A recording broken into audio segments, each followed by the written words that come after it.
Hello, magandang gabi po sa lahat ng aking mga followers. Hindi ko na po babanggatin ang inyong pangalan dahil sobrang dami po kayo. At ngayon po ay ipapakita ko po sa inyo ang aking matagal na po itong aking tinatago at ngayon ko lang sasabihin kung anong klaseng mutya ang aking hinahawakan, at ito po ay ipapalabas ko sa inyo para makita nyo rin kung ano ang itsura sa aking mutya. Ayan po yung mutya, napakalakas po yung mutya natin, no? Crystallized po yan. Ayan, crystallized po yan. Kung i-flashlight mo, ang kulay po sa kanyang crystallized ay kulay dugo, kulay pula. Malakas yung aura niya. Nice. Malakas yung aura niya, kulay pula. Tapos kung tatanggalin natin yan dito sa flashlight, ayan po yung itsura niya. Excuse me po, gusto pa yatang lalaki yung aking katawan.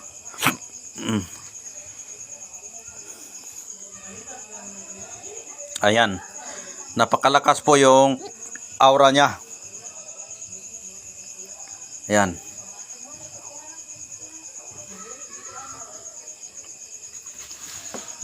Hindi ko pwedeng sabihin kasi masidukan ako, malakas yung aura. Hindi ako makapagsalita kapag magsidok kasi sayang din yung aking boses sa pagsasalita na hindi siya klaro sa video. Kailangan klaro yan, klaro na siya. Sa nagtatanong kung anong klase itong bato ito po ay isang sibol ng nyog o yung sibol ng nyog na buwa. Ayan. Ayan po yung sibol ng nyog na buwa niya. At crystallized pa yung kanyang itsura. Kanina pinaslightan ko sa cellphone at nakita nyo naman na kristal na kulay pula. Napakalakas po yung aura niya. O yan, pakita na. Ayan po yung itsura niya. Sibol po yan ng nyog. Ayan. Pag ganun kasi yan nakita ko, nag-ungong siya sa bao. Ayan. Sibol ng nyog na buwa. Pag ganun siya, oh.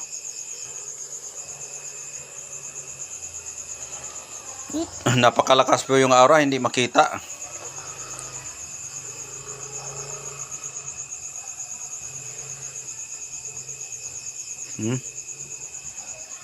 Paano natin ma-explain yan na hindi natin makita? Ayaw mo pa video kasi gabi na kasi, oh yan, lumabas na. Ayan, kapag lumabas na siya, yan po ang itsura. Ayan. Sibol po yan ng bao ng nyog, yung buwa niya. Pag ganun po yan, pag ganun, nag-ungong siya sa bao. Ayan, pag ganun siya. At wala siyang buwa. Yan po yung likod niya. Lumabas lang po yan siya sa bao. Ayan. Binuntan ko yung bao. Walang buwa. Pero yan ay nag-ungong sa bao ng nyog. Yan. Bato na po ito. Yan, oh.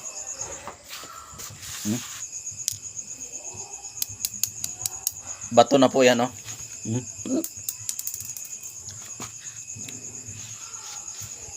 Yan.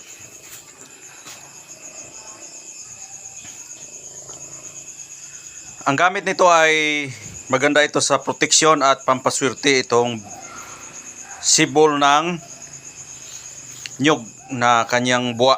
Ayan. Uulitin natin na i-ano natin, i-flashlight natin para makita natin yung katawan niya. Doon tayo sa pinaka ngit-ngit o yung pinaka madilim, para makita nyo talaga yung kanyang hitsura sa flashlight. Ayan. Maganda ito kasi maliit lang, hindi mabagal. Kapag balutin mo ng tela, pwede mo ibigkis yan. Magdadala ito ng protection at swerte sa iyong buhay. Subukan natin flashlightan yung bato. Doon tayo sa madilim para maganda yung pagkakita.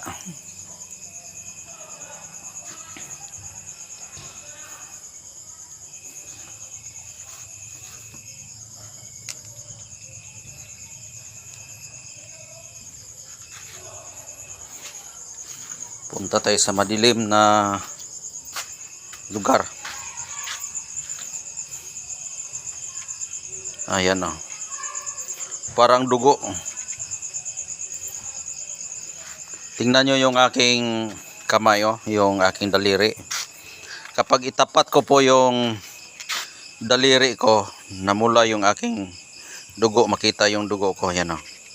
Di ba pula yung dugo ko? Pero yung sa bato na sibol ng nyog na buwa, pula din. Parang dugo. Ayan. Ayan. Dugo. Matagal ko na itong tinatago-tago dahil paborito ko siya, dahil dugo po yung kanyang pagkakristal.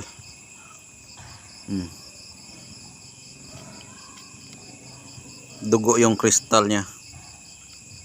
Ayan. Ikumpara nyo sa aking daliri, di ba pula din Pula yung dugo ko, no? Ayan. Pula ang dugo ko. Tapos sa bato, ikumpara nyo sa bato. Pula din. Ayan. Kaya tinago ko siya dahil napakaganda ito. Madali itong ipaamo dahil kulay dugo yung kanyang pagkakristal. Ayan. Madali itong paamuhin. Kung mapasayo ito, madali mo itong paamuhin. Balutin mo ito ng pulang tela, tapos ibigkis mo sa yung baywang. Pwede mo rin ito ipokot, ikwintas mo. Dalhin mo kung saan saan. Ito'y magdadala sa iyo ng swerte at proteksyon. Dahil yung nyug nga, kahit gaano kalakas po yung hangin, nakatayo pa rin yan. Yung mga bunga niya, malaglag man yan, tutubo at tutubo pa rin yan. Hindi ka basta-bastang mamamatay.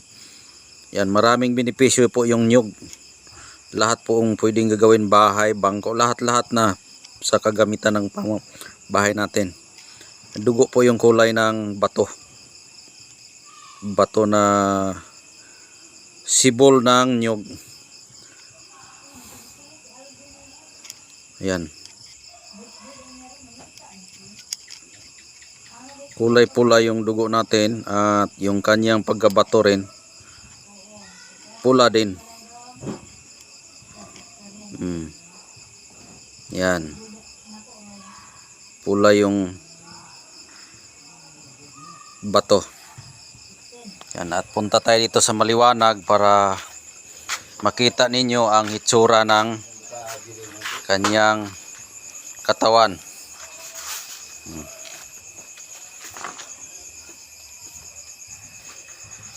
Ito po yung hitsura nyo. Ayan. Napakalakas po yung aura niya. Dahil kapag sa liwanag siya i-video natin, mag-blurred po yung kanyang cellphone o kanyang kamera. Dahil napakalakas po yung aura niya. Dahil kapag gabi kasi tahimik, yung mga gabay niya, lalabas po yung mga gabay niya. Lalabas. Yan yan, lumabas na siya yung kanyang mukha. Ayan. Ikutin natin at titingnan niyo kung ano ang mga katawan niya. Ayan yung katawan niya. Ayan. At mataas na po yung oras natin.